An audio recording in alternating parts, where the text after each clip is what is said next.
Hello and welcome to Mondays with Maria Gould. Today is episode 50 and it is already February 23rd, 2026. And I am joined today by Shawna Robinson. Hi, Shawna. Hello.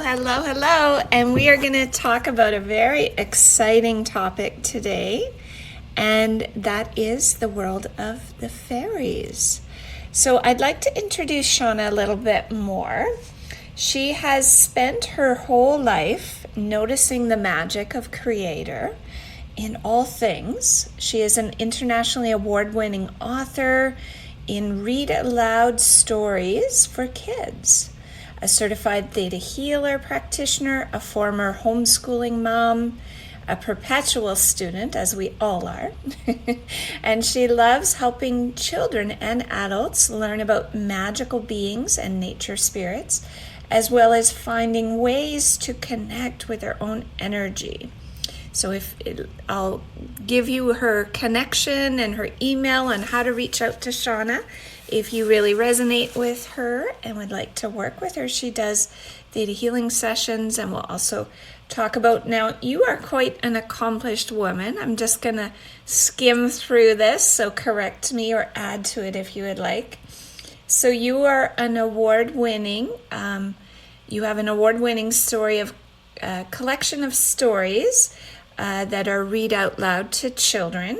These can be found on Audible, but also directly through you. Is that correct? Yeah. That's right. Okay. And you also have, so you mentioned on Audible, you also have 12 kids meditations called Little Journeys that help children experience the gifts of meditation in a really fun and beautiful way. You would love our Building Your Intuition class for theta healing. That's what it's all about. And you've just completed your 6-week animal communication certificate. Any other things you want to chat about on your journey? You know what? I just think that the thread through all of it has just been the curiosity and making sense of the world around me. And my orientation to the world has always been through nature, through animals, through a sense of wonder and curiosity. And I think that's where the world of nature, spirits, and fairies particularly really resonate with me. Mm-hmm. We operate at that same energetic level. Yes. I think the two virtues that you mentioned were curiosity and wonder. Those are amazing, innocent virtues that a lot of children have as well. Not saying you're a child, but when you kept that wonder and curiosity, that is probably why fairies can talk to you so easily. So that's cool. So when was your very first experience with fairies? Did you ever not remember having one? I don't know if I not remember having one. That's a good question. But I think the first one that I very much so remember would have been, early elementary school, kindergarten, grade 1. Mm-hmm. And in the summer, my brother and I would set up a tent in our backyard. And there were many days where I would just be in the tent by myself with my books. And there was always someone to talk to. And I always, sometimes I was a little embarrassed to come home or a little nervous to come back into the house and share my experiences. But there were always little beings out there with me, asking me what I was reading, curious about what I was doing, or sometimes I would just color or draw.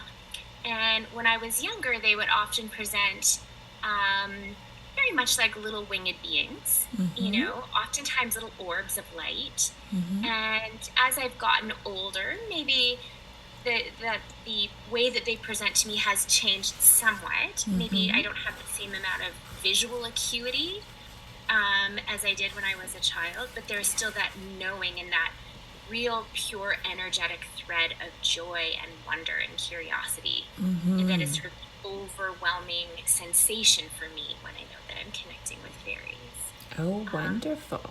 I remember being a little bit older and staying at a cabin in BC, and my brother and I would take the wooded path down to the beach. My parents would drive, mm-hmm. and he would usually run ahead to beat the car. And I would go a little bit more slowly to appreciate what was around me. And at that point, the experience was very much like a scene from a Disney movie that took place in Scotland, where she sees these little orbs of light called the will-o'-the-wisps that kind of lead her down the path. Okay. Very much my experience that there would be these lights that would guide me down the path.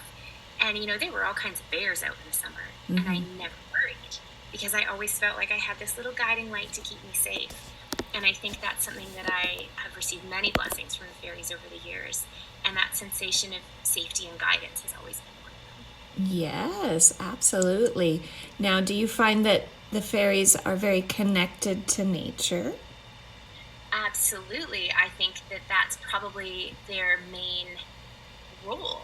If we think of the way that we look at sort of understanding fairies in the bigger context of magical creatures, all fairies are nature spirits, but not all nature spirits are fairies. So they have a role and a function within our living physical world. Each of them have their own magic. Each of them have their own gifts.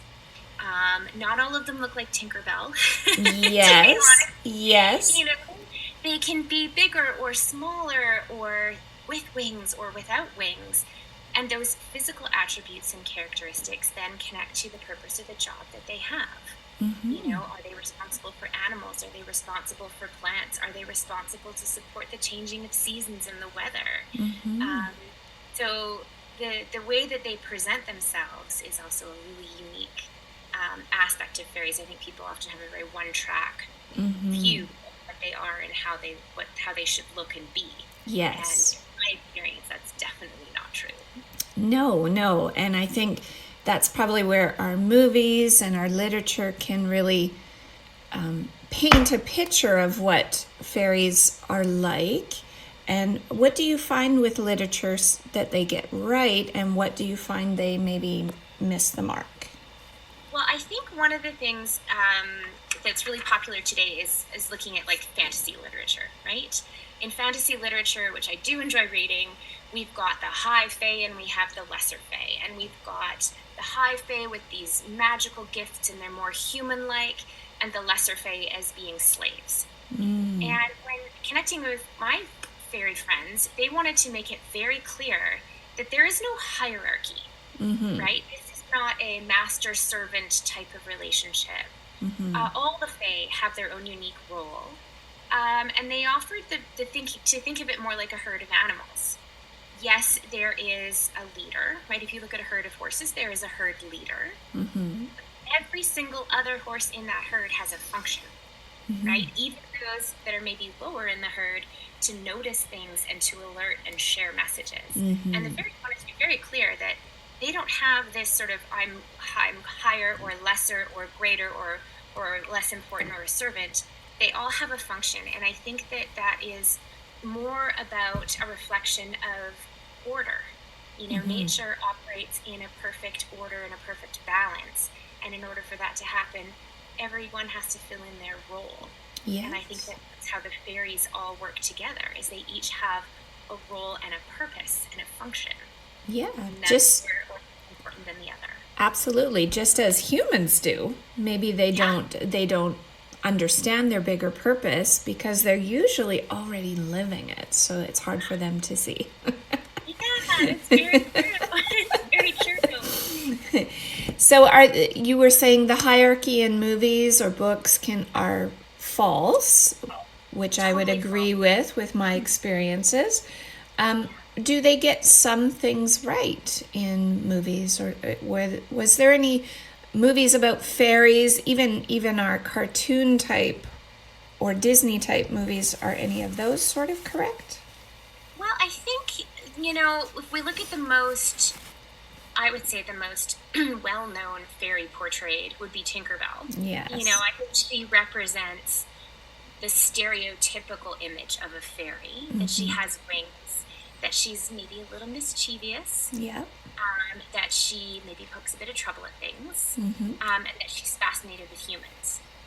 I think there is those attributes of Tinkerbell, I think, feel very correct for some fairies, not all. but Yeah. for some. Yeah. And I think if we look at some of the books, what am I thinking? What would I suggest for a book? If you're into reading any of the Sarah J. Maas, for example, which is a huge world of fantasy, she likens her fairies to humans, right? And she makes them very human. I think when we look at maybe the Fairy Queen, or we look at Shakespeare and some of the ways that he's portrayed fairies, they are a little bit more human. And again, that represents this huge range of what fae can be. Yes. Yes. So I think there's always a bit of truth in a lot of those characters. Yes. Yeah. Top of the truth. Yeah. But the fairies made it very clear, don't hold too tightly to that. Because again, that's one person's experience or one person's reflection of their knowledge of what a fairy is. Yes. And that it's too hard to sum them all up. Yes, exactly. Just like people, right? Just like people. Yeah. We can't put everybody in the same box, right? So, curiosity about developing relationships with fairies. Now, you had those virtues naturally of curiosity and wonder. So, would you say that's an important thing? I think that's an important thing. I think we need to start to understand how to cultivate a relationship with fairies by understanding why the relationship between humans and fairies has been strained. Okay, I think good. that might be the starting place. Perfect. Let's go there. Because years and years and millennia ago, there were fairy accords that were made. These were agreements between humans and fae on how they would work together and live together harmoniously to care for and support the earth. And I don't think we have to stretch our imaginations too far to realize that the humans broke those accords. Yeah, we became very unconscious about our connection Very with much nature. so. Yes. Very much so. So when we hear stories of, trickster fairies, deceiving humans, reading stories where humans disappear off into fae and come back years later and they've lost their mind, right? There are fairies out there who are still very angry, whose purpose then has become to seek, not revenge, but to say, you didn't honor these agreements, therefore I will not. And they have a different orientation towards humans. So I think if we want to cultivate a relationship with fairies, the very first step is to understand compassion and to recognize from their point of view that this precious earth, this beautiful place that they have been entrusted with to help all of nature grow and bloom and blossom and be magical for us to enjoy, we're getting in the way of their purpose. So that there's frustration there, for sure. So if we can, in our human mind, step back, see it from a different point of view, and just even begin to understand how they might feel, I think that's a great first step. And if that's too much of a stretch, another thing that we can do is just simply notice nature around us. Yes. Take the time to notice the changing of the seasons, when things bloom and grow, how they grow, the animals around us, and how they interact. There is a divine aspect to that, and to a certain extent, the fairies allocate some of that divinity. They help it move in the places where it needs to go. So when we notice that, essentially we are noticing and honoring the fairies. Right? Another thing we can do is make offerings. In our house, we have a table filled with plants, and it's always been like, I call it our little fairy altar. Yeah. And it's not something that we do all the time, but especially when my daughters were quite young, they liked sweet things. And so if we went to the farmer's market and got some really nice honey, I would always take a little tablespoon of honey out, put it in a little glass jar, and make an offering to the fairies.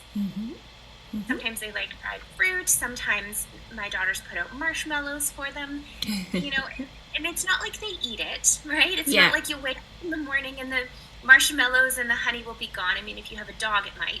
Yes. It's not like they eat it.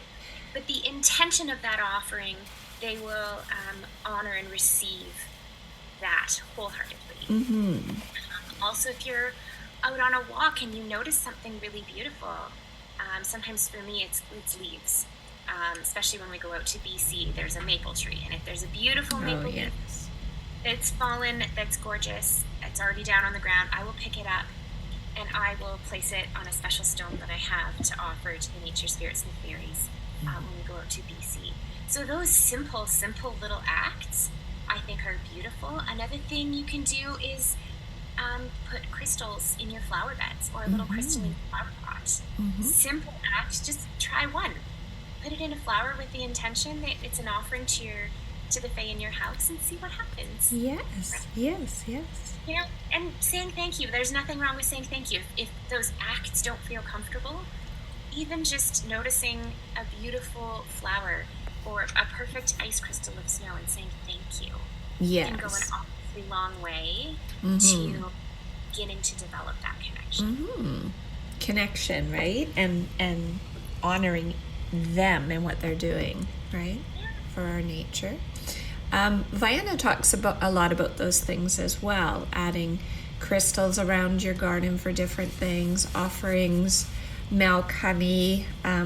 If you are outside, you might actually see that bees and stuff come around, and which are all, I find the insects are almost interwoven with the Fae kingdom, right? Sometimes I swear I see on hummingbirds or dragonflies little Fae on the back. I swear.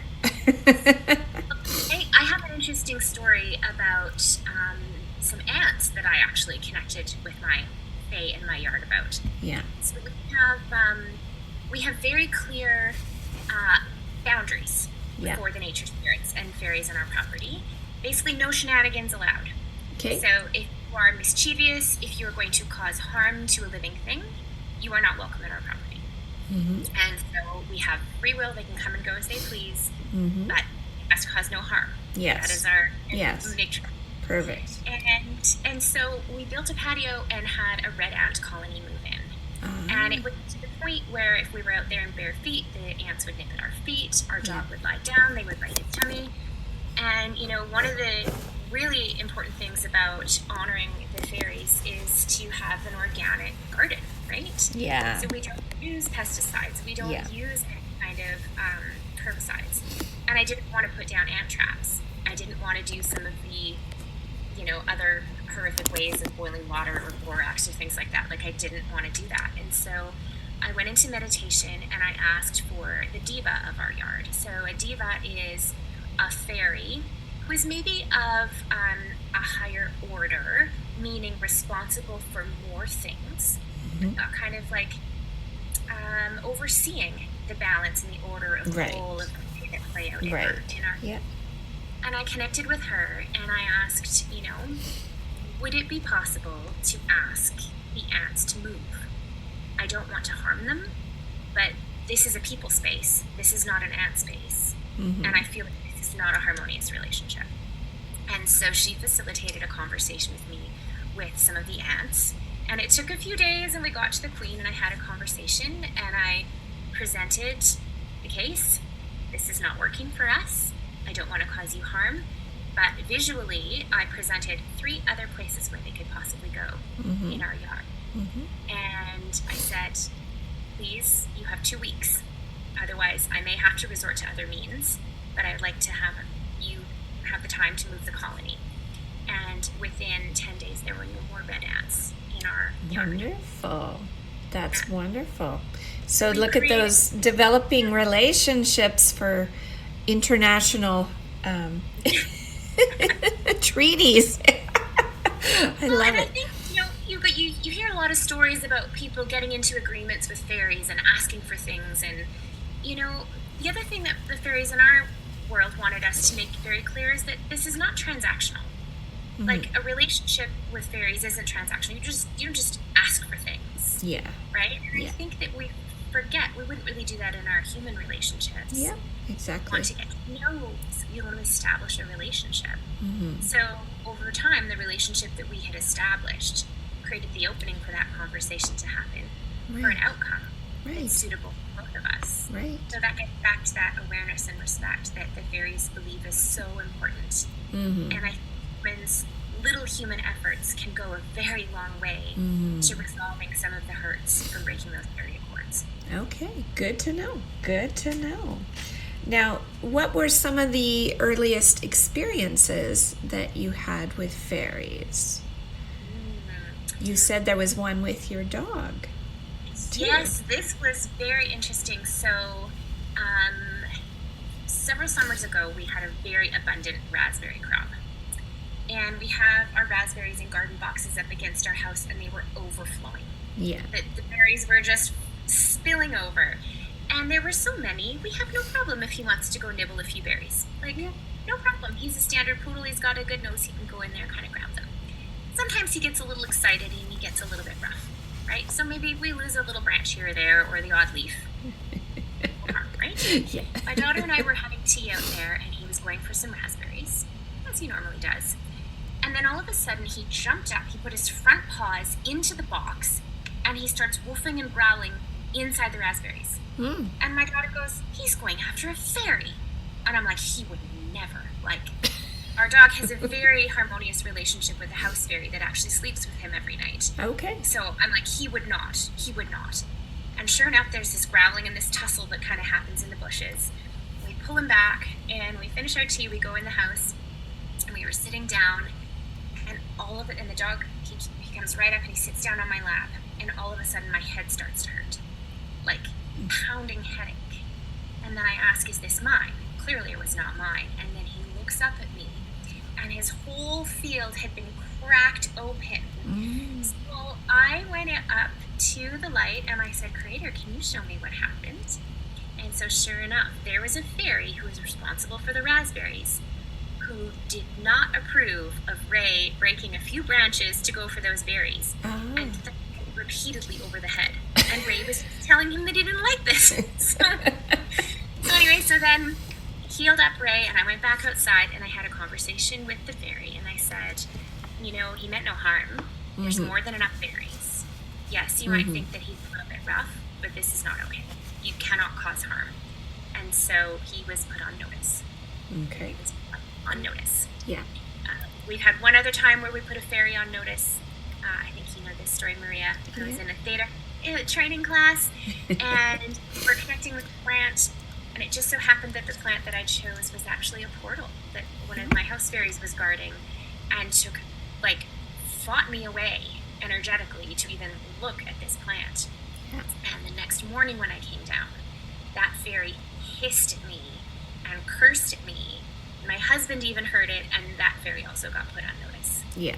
So, yeah, we are happy to have them in our house, but I mean, within reason. Yeah.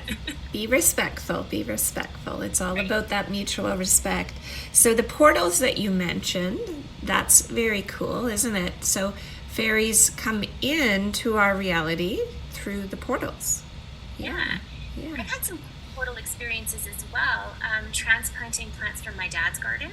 He has some very established perennials that he gave me, and that opened up portals to some of the fairies I had connected with from my childhood, which was really cool. I had some familiar faces come by that I could connect with, and then they got to meet my daughter who's in our yard.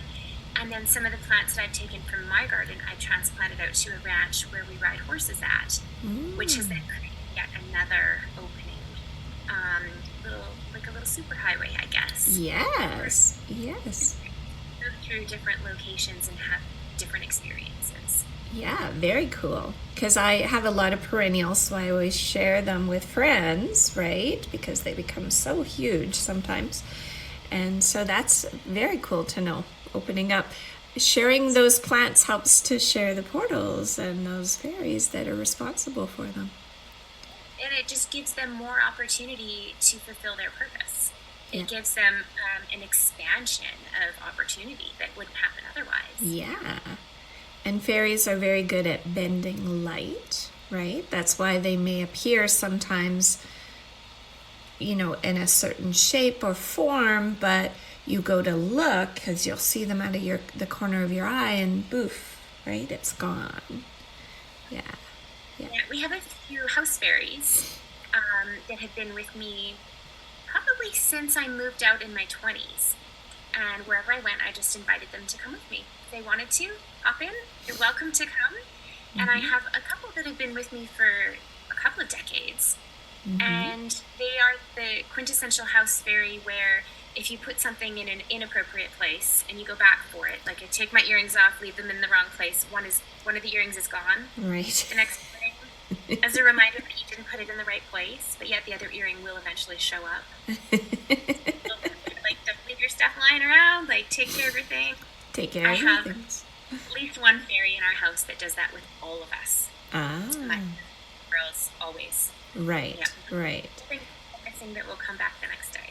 Oh, good. Oh, good. Yes, I've heard that about fairies, and those can be some of those boundaries that you have if you invite fairies into your world, that because they do like shiny objects, right? I had a friend that had, she had completed a Reiki certification with me, and there was a gold seal on her certificate, and a fairy took that and hid it on her because she placed it somewhere, and every time she requested it back, the fairy would laugh and just say no. Yeah, so having some of those boundaries can be helpful to live in harmony as well. Placing another those boundary that I have for the fairies and the nature spirits in our yard is I said if you need help, if you need assistance, let me know. But there's only one way that you can let me know, which is a tap on my head. Okay. So I have a very specific sensation in my field that I have requested so that I know immediately that it's them. So that I know immediately I need to check my property. I know immediately that I need to maybe call in Pan for help, right? Who is the king of the elemental kingdom, right? And so when I get that very distinctive little tap on my head, I know that I need to check in and see. And sometimes it's maybe an entity from a neighbor's yard that has thrown something in the yard, or an animal that has dug something up that they're unhappy about. Some things I can help with, some things maybe I can't, but I always honor that request, and I always do my very best to seek assistance whatever way I can, whether it's, like I said, Creator or Pan, or just going to turn over the dirt, right? Absolutely. So now you spoke earlier about creating a nice environment. What would you do in your yard? So you talked about your altar in the house. And outside you spoke about not using anything that would kill anything. Is there any other tips for outside? Because it would, I have found that if I had an offering kind of place outside and put crystals and invited the fairies if they would like to come, I'll tell you, my garden got huge. So I have crystals, and we have garden flower beds and garden boxes. All of my garden boxes have crystals in them. Yeah. And then I love roses. I think they are my most favorite thing. And so I have a small rose garden, and I have specifically asked the fairies to tend to my roses. And one of the many, many blessings that the fairies have provided me is I live in a zone 3, zone 4 climate, and I had a Floribunda rose, which is a zone 7 rose, over winter for 3 winters. Wow. That was 100% my fairies. It was the first to bloom and the first to grow. Wow. So asking or assigning them a job. Will you look after my flower bed? Whenever I go to plant in the spring, I kind of intuitively sort of set out my seeds, what I think I want, and then I ask for their input. So if you want to cultivate that relationship, seek their input. If I want to do lettuce and carrots and peas and beans, where do you think they might be best? Yes. And I invite their feedback. Because then if they feel like they have a little bit of a buy-in, right? They feel like you've invested in them, you can take it from there. Yeah, that's a great idea.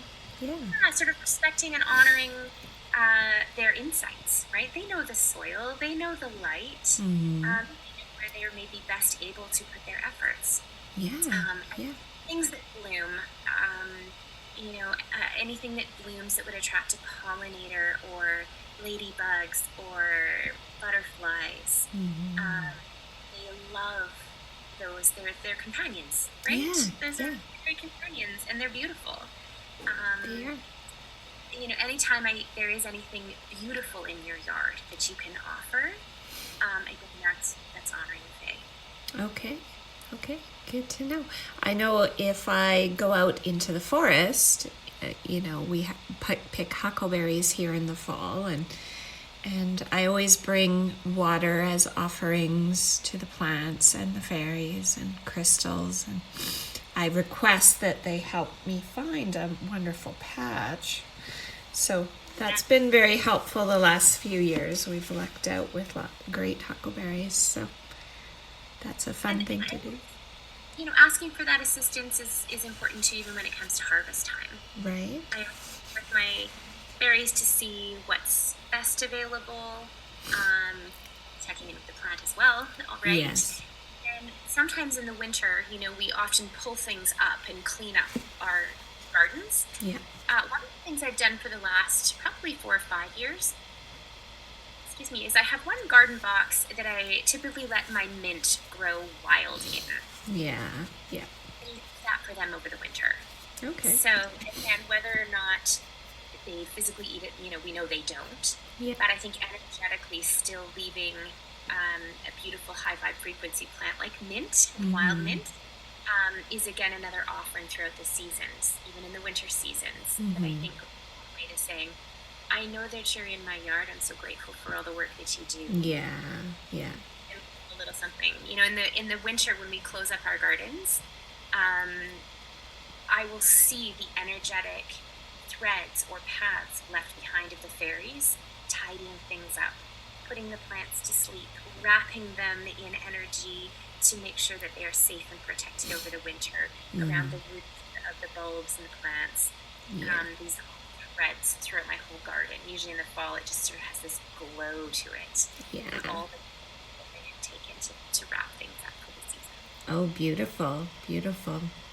So, are there any other stories you wanted to share? I don't know. I think those are kind of some of my favorite stories. If you ever have a chance to travel to the UK, to get into Scotland and Ireland and England, Yeah. I was there in my 20s, and I think that was when I had some very profound knowings of my connection to the faith. Yeah. Yeah. Such rich folklore and history, and believing in the good people, Yes.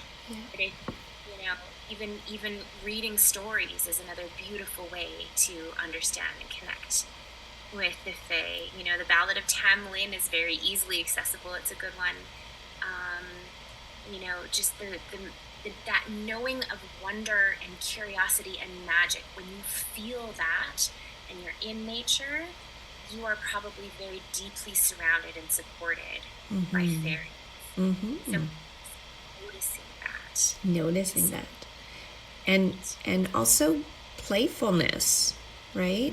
Curiosity, playfulness, laughter, right? Fae don't seem to like heavier energies, right? Heartbreak and things like that can be very heavy for them. So you might feel angels around you, but less of the fairy world. But if you are in a place of creating like paintings or reading fun books or things like that, probably when you were a child, you would read fun books, and that frequency that you would put out would draw them in to be curious, right? So singing, right? If you're outside singing, that invites them in. Joy. We're out playing with our dog in the backyard. Sometimes they'll hop on his back and ride him around and then come in. Yes. Love that. Yes, he thinks that's fun. Ours too. Our dogs too. I have a little corgi cross and a little dachshund. So they think that's fun outside in the summer. And so they come in the house and then they keep it going a little strong.